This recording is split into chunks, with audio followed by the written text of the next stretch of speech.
Good morning and a very warm welcome to this presentation with Magle Chemoswed in connection with the company's report for the first quarter of 2022.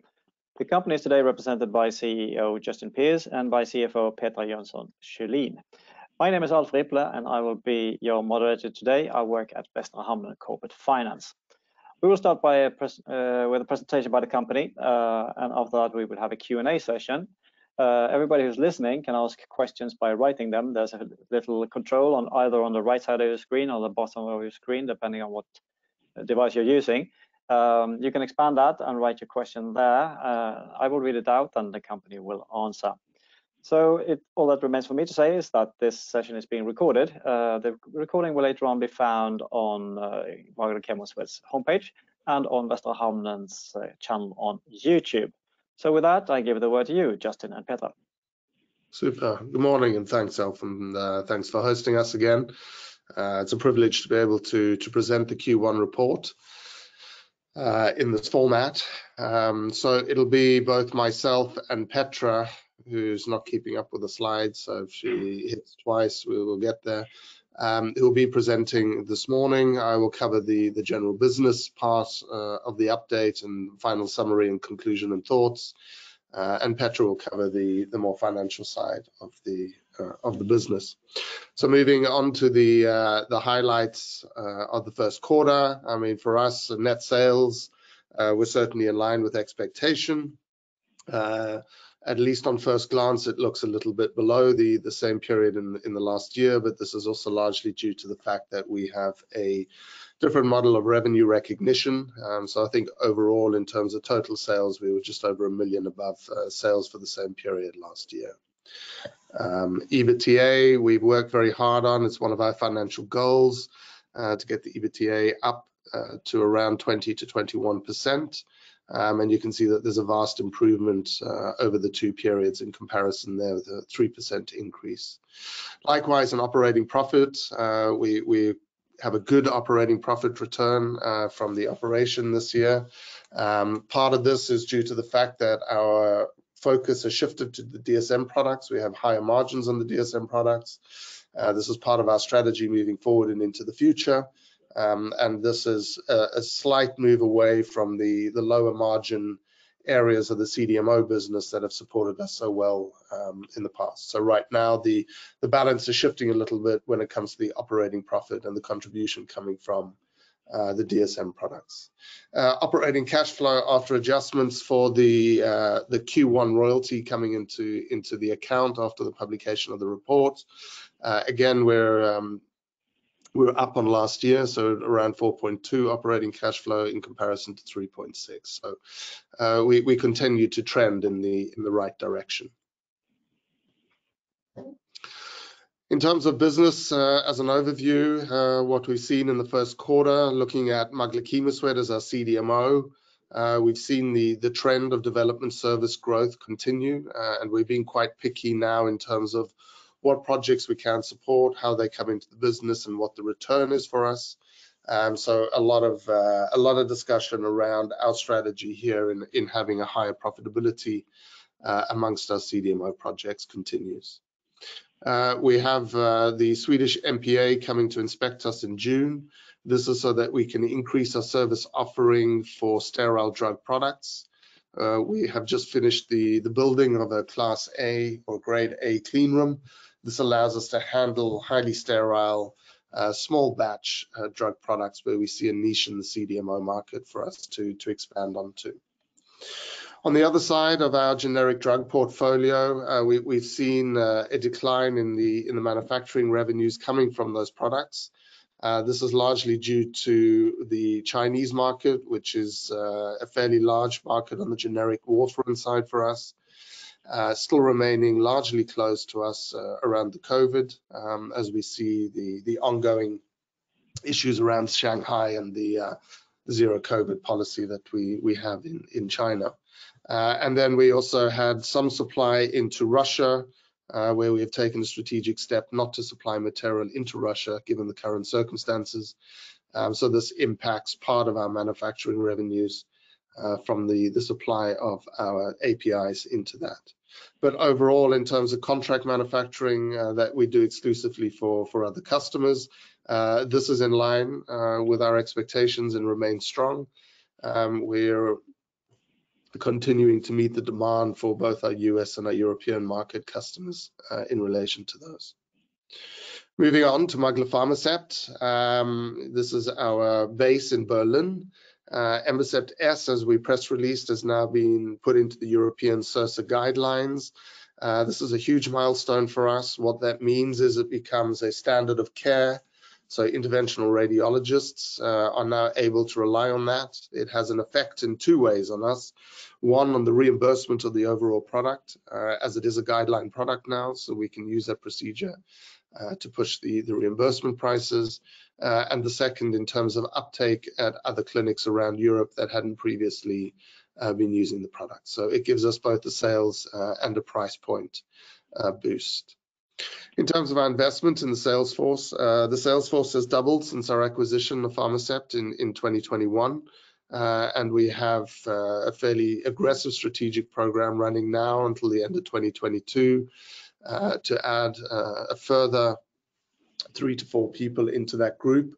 So we're expanding our sales force not only from Germany, but into Austria, Spain, and Italy has been the main markets that we're currently concentrating on, as well as France. We see that the COVID effect is waning. So COVID, at least around Europe, the clinics and the hospitals are starting to come back to normal. So we're starting to see sales channels opening up again, and we're able to get into those areas. In terms of DSM royalties, we see the royalties recovering as the world is unlocked from COVID. We had a strong royalty income in Q1 of around 9.3 million. So this is in line with forecast and expectation for us here. In other general news, we're aware that the instability around the share and the volatility in the share price is an issue for some of our shareholders, and the board elected to appoint Pareto Securities as a liquidity provider to help us manage that volatility and those fluctuations in the share. And to date, it seems to be doing as expected. In addition, during the period, we launched the maglegroup.com website. This is a more investor and corporate website where we are publishing our reports, such as these webcasts, and putting out more investor information. So all in all, the quarter was a busy quarter for us, a very strong quarter for us across all areas of the business, and we are fairly satisfied with the way the business is currently progressing. In terms of products on the DSM side, like I said, we've seen good growth in these products, and these products are now helping to boost our returns. On the Embocept S side, what I can tell you is that the Latin America filings that we commenced pre-COVID and during COVID are almost a completion now. So we would expect those authorities to start reviewing those files. Our expansion into Europe I've already touched on. So the sales force and the employment around that sales force is ongoing. We also have a very, very strong post-market clinical follow-up program to support Embocept S, also in light of the guidelines now, so that we can produce more clinical evidence in the hope of getting people to take up the product into other strategic markets, not only in Europe, but also around the world. We've also initiated a discussion with the French authorities over the reimbursement levels of Embocept S and having it directly approved in France. In respect to SmartPan, SmartPan has now had 2 academic articles come out, one late Q4 and the other one in Q1, that are highlighting the product and the benefit to patients of the product, and the fact that it's a first-in-class product. We have completed our price and market access reports, and that evaluation is now done, focusing predominantly in Europe. This feeds into our overall strategy to launch the product this year. And we have received the signed agreement with our partner in order for us to start the post-market clinical follow-up study that we have planned in Heidelberg University in Q2. So all on track with SmartPan. Smart Gel, the market study that we have planned in Germany as our target launch market has started. The protocols are currently being exchanged. So we hope to start that study this year. This will be a marketing study to produce clinical data to support the product's launch. In relation to our partner, the AXA Wound Gel, which of course is the likewise of Smart Gel that is distributed and sold outside of Europe. This is on track. We have commercial orders in place, and the Latin America filings are on schedule, and we continue to support those. So the products are moving on as we expected them to do. In respect of our clinical program, we currently have 3 clinical studies that are running and ongoing. This is largely to do with Envacept S as we push Envacept S. In the first study, the CERTAC study, this is a pure head-to-head study with our product against CERT, which is one of the main competitors for us. This study is expected to have a readout around the end of Q3 and then to be finalized around the end of Q2 next year. Fasel. Sorry, the Fasel study, this is a new indication for us for the use of Envacept S in conjunction with the chemo embolization in the lung. Lung cancer is a really big area for our focus for the use of Envacept S and would open us up into a significantly new therapeutic market. This study is now finalized in terms of protocols. We expect the first patient recruitment to start late Q2, beginning of Q3, and we expect the trial to run for around 24 months. The HEPA-STAR project, this is now completed. We're just in the final reporting stage, so the data collection, final reports to be drafted, and we would expect to be able to launch the results of that towards the beginning of Q4 for this year. And then on top of that, like I've already alluded to, we plan to start the Smart Gel study as well as the Smart Pan study in this year. So overall, a big investment for us in our clinical program. The rationale behind this is really to drive the DSM products and to support them with very strong clinical evidence, both so that we can increase uptake from the physicians as well as reimbursement pricing in the market. The DSM pipeline, we have the 3 main products that we're currently focusing on. MCS 2101, otherwise known as Envacept M. This is for prostatic artery embolization. This product is really now having the final nuts and bolts put on it, and we expect to make the filings somewhere between Q3 and Q4 this year. Likewise, for the candidate underneath that, the uterine fibroid embolization, also an embolization device. Both of these products coming out under the Envacept brand and will be marketed directly from our Berlin offices. And we would expect that to follow probably towards late Q4, beginning of Q1 next year on the uterine fibroid embolization. The next is the chronic wound product. This product is coming close now to completion and would move into the validation stages towards the end of Q3, beginning of Q4. And we would at least anticipate and hope to have a filing somewhere around Q2 next year. So this is our pipeline remains on track, and we are looking to build very much on the prostatic artery embolization product, the Envacept M, and we hope to launch that to some of the major congresses around Q4 this year.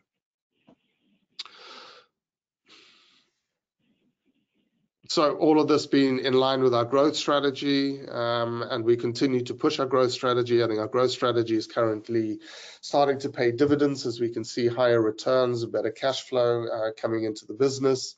This is largely from the fact that we have focused a lot on the first 2 parts of our growth strategy. One, in establishing a direct sales marketing organization so that we have a higher amount of the supply chain in our power.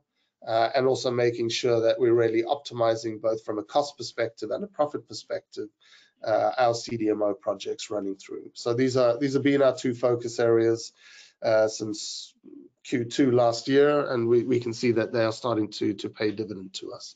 So we'll continue to push on our growth strategy.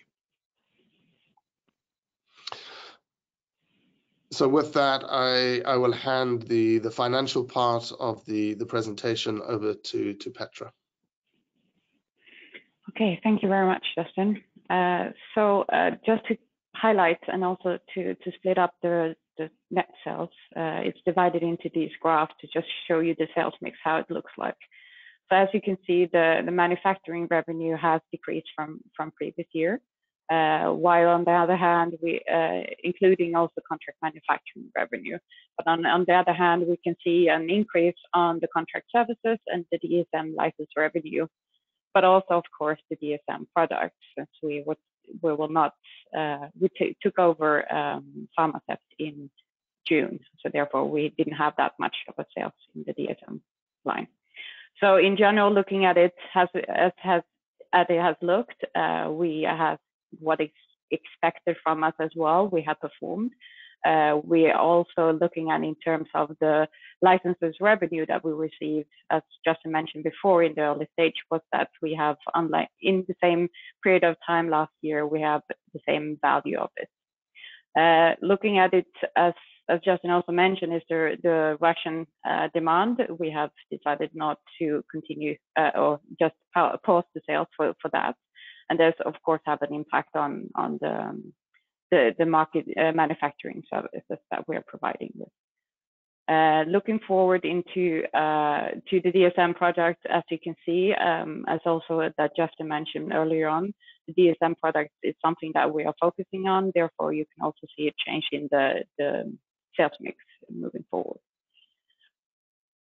Looking at in general how the performance has been done, if you have looked at our income statement in our quarterly report in detail, then you can see also there is a good bottom line looking at it. The net sales, as I explained, was just less than 200,000 Swedish krona in differences for the period. But also have in mind that we have other revenues, revenue recognition from previous year, meaning that some of the bill-through costs that we have been taking upon on the net sales is now reported on the other revenue instead. Looking at the EBITDA, we have an increase of that. As Justin mentioned, this is our focus to be able to have a good EBITDA moving forward. This is currently on 21% compared to 12% last year. A focus on that has been looking for making sure that raw material and consumables and the inventory value is stated on correctly, and where the value of the inventory is done, and we have make sure that we are double checking but also cross checking afterwards. In terms of other expenditures that we have in the business has been focusing on, due to the high electricity costs that we have had. We have had some internal giveaways, let's see that, to make sure that we are performance and have cost savings. Simple small twitches to make sure that we have in terms of the cost savings moving forward as well, to reassure that the high energy prices and on gas and electricity will keep us sustainable moving forward. We have the operating profit is a lot better than last year, 3.4 million compared to less than 1 million last year. And this generates from the net sales. As you can see, we have the different splits, as I explained last page, increasing our sales in the DSM products, but also same license revenue as previously, and having a possibility to use the leverage of the gross margin on the different products. Looking at also the net profit and for the period, we have 2.8 million in the bottom line compared to 1 million from previous year. So this is moving forward, or this is for this period that we are really happy about the results, and it feels great to have a good black numbers here. Moving forward to looking at the total operation expenses for the cost of goods sold. As I mentioned before, we have a better view of the COGS calculation and the COGS performances in terms of stress testing our inventory, but also negotiation with our suppliers to get a better price, even though that the prices of raw material, of course, is increasing. We have some other reductions in terms of operation expenses, some logistics parts that we can make better, and also making sure that we have a good cycling on our inventory to make sure. We have some lower personnel costs. In terms of that, there is some retirements that has been, but also we are of course hiring in pharma, as Justin mentioned before. In terms of this, continue to have a close monitoring on the operation expenses, important for us moving forward as well to keep track of. Looking at the cash flow, as Justin mentioned earlier, and in his graph, he has a positive number on the operating activities, and here is without the royalties. As he mentioned, there was including the royalties that should come, which was not paid out until April. So this is the reason why the adjustment that he made was a positive number, and this is just an explanation of how it looks like. So the adjusted cash flow, as mentioned, was 4.2 million in the bottom line. So yeah, what we can see on the investing activities is terms of the investment in assets, but also what we can see in terms of the financial activities is what we have currently moving forward. Compared to the previous year, we had, of course, the issue of the new share issue, and there, of course, they have an impact on the financial activities from last year. So over to you, Justin. Good. I mean, just to summarize and to draw the final conclusions, and it was a very strong quarter for us. We've had a lot of emphasis on the DSM and growing the DSM products, as well as far more emphasis in relation to CDMO projects and CDMO work that make sure we get the right returns coming back into the business, and not oversaturating the business with CDMO projects, so that we are unable to continue the growth strategy that we have for the sales organization. So overall, I think it's a really strong quarter for us. It's pointing that the strategy is working, and now it's just a matter of making sure that we keep the diversification of our revenue base in check, and that we try to avoid risk as much as possible based on the current business model that we have. I think we have a good balance now between good incomes coming into the business to generate cash for us, so that we can continue to drive the investments that we want to make as part of our overall growth strategy. So with that, Alf, I give the word back to you. Well, sorry. Thanks very much, Justin and Petra, for that introduction. We're ready now to go into the Q&A session. So I'll repeat to everybody who's listening that you can ask questions. There's a control on your screen, either on the right side or the bottom, depending on what device you're using. It says questions. It might be indicated with a talk bubble. Expand that and write your question, and I will post it to the company. In the meantime, maybe I could start. I noticed there's this one line on the front page of your report that says that the board has approved an expansion of your manufacturing facilities in Malmö. Could you elaborate a little bit on how the scale and scope and time frame? Yeah, so there's two prongs to this, Alf. We have part of one of our old administrative buildings we are reconditioning now, and we will increase our manufacturing, at least for the DSM products, into that. So that is a fairly large project that we have now initiated and undertaken.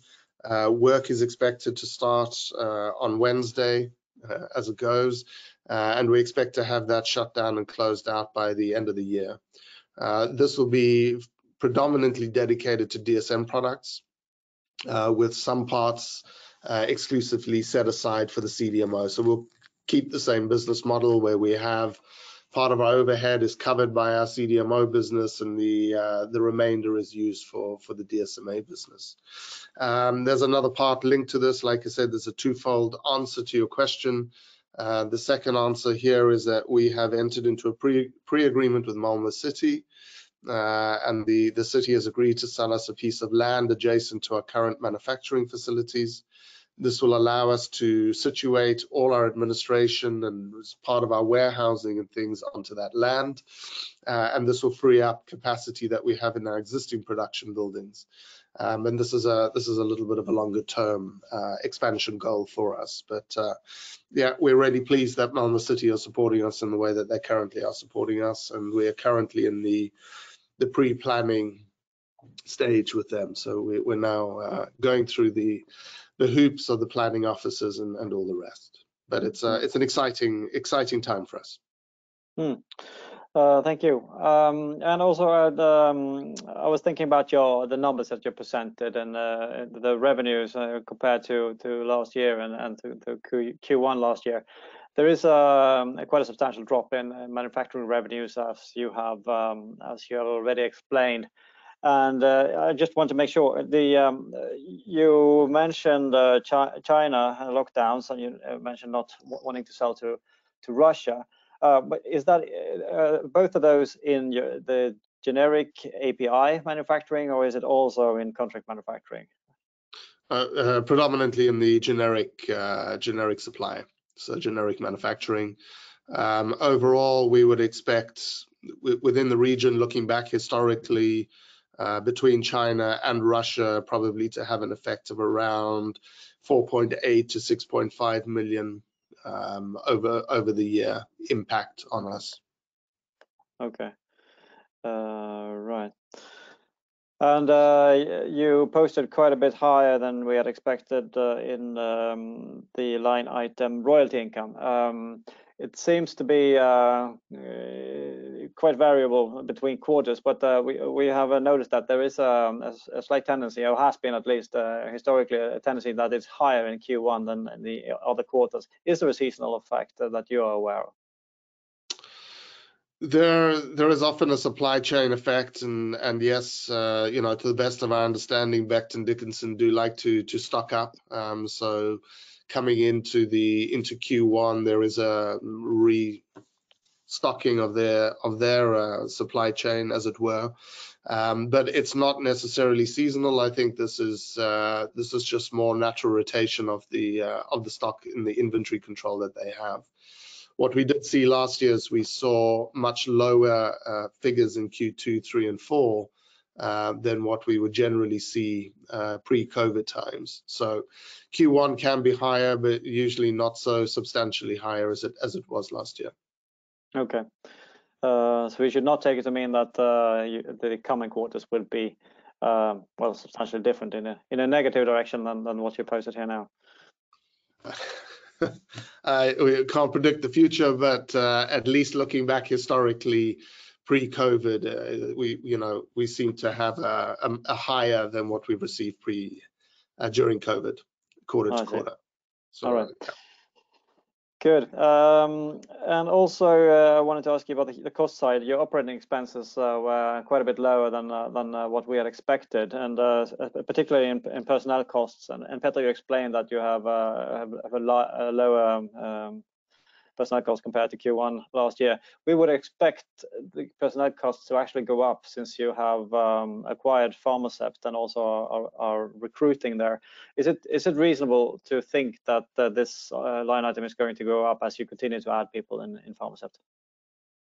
As Jönsson said before, we need to increase with more personnel costs, both in in Germany, but also Austria and France. So this is my answer for you.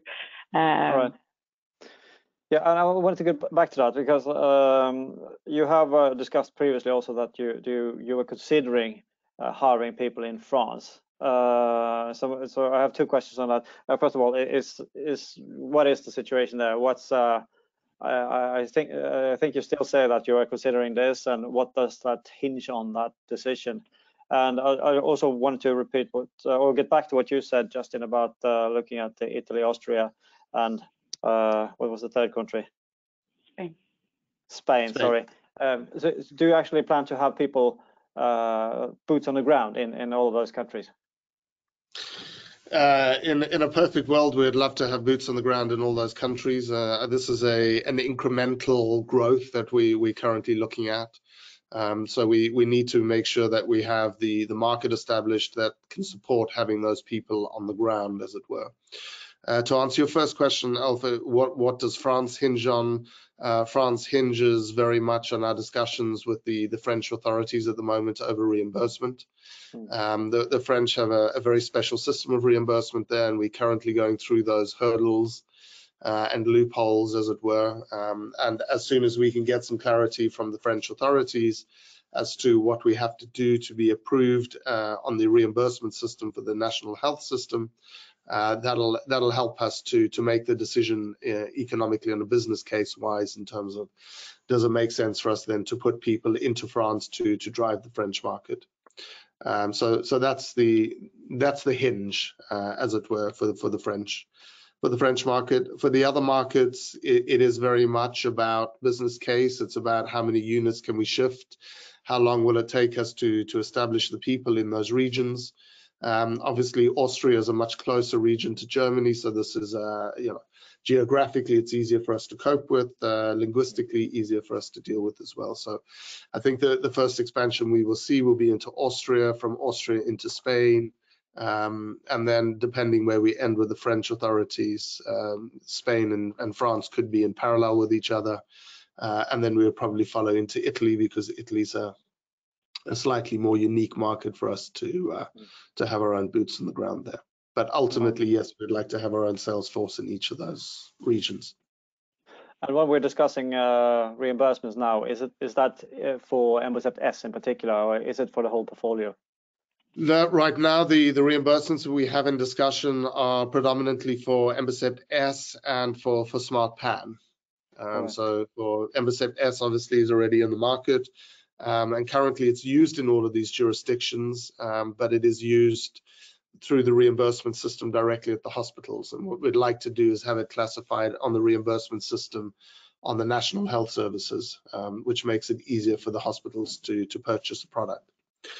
So both Smart Pan and Embocept S. Okay. I noticed in your report also you talk about you're doing a post-market study on Smart Gel. I remember you said that you're doing one on Smart Pan in Germany, right? Yeah. This was the first time I heard that I can remember hearing about the post-market study for Smart Gel. So why are you doing this? So two reasons. One, to establish the brand in the wound care segment, which is a competitive segment. So it allows us to get a foothold into the German market by being able to sponsor these studies with currently with two very reputable clinics. So one for reputation, two for scientific data that can generate literature, and three, we will use that then as a launch pad on the back of that evidence to go further into the German clinical system. Okay, I see. And also I wanted to just repeat what you said, because I think it was pretty significant. You said about when you expect to file for approval on the upcoming products, Embocept M and L. I noticed that you said Q3, Q4 this year for Embocept M. Is that correct? Yes. And late Q4 or early 2023 for Embocept L. So that would be the time frames to look out for. And can you make any sort of generalization about how long such an approval process could take? 6 to 8 months is what we are currently told. Okay. And would it be ready for market immediately, or would you do any further post-market study or anything? Can you see that already on the horizon? I think we would probably do, currently the planning is, in a perfect world, a soft launch in and around Germany, leveraging some of the clinics that we already have with Embocept S there. So we wouldn't necessarily need to do a post-market clinical follow-up study, but we may have a soft launch approach to Embocept M so that we can put it with good customers, good clinics, harvest the patient data from that, and then use it for a larger rollout. Okay. Thanks. Let's see. On the if you go back a little bit to the numbers that you posted, you have higher margins than previously. It is obvious already from gross margin and all the way down to EBITDA margin. Is this mostly explained by the product mix that is now more skewed towards, or at least this quarter, more skewed towards royalties, which is of course very high margin, and DSM products? Is that how you would sum up the explanation for higher margins?